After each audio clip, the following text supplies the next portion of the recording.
Um, so it's convenient to talk about the average velocity, like across a piping system, is usually how this normally comes up.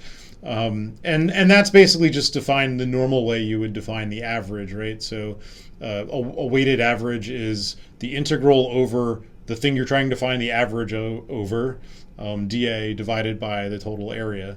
So in this case, if I look at like the integral of v dA, which is the numerator of that average, that's exactly the flow rate. And so typically, typically if you know the flow rate, the best way to calculate the average velocity is just to take the flow rate and divide by the total area of a pipe, for example. So that's the average velocity.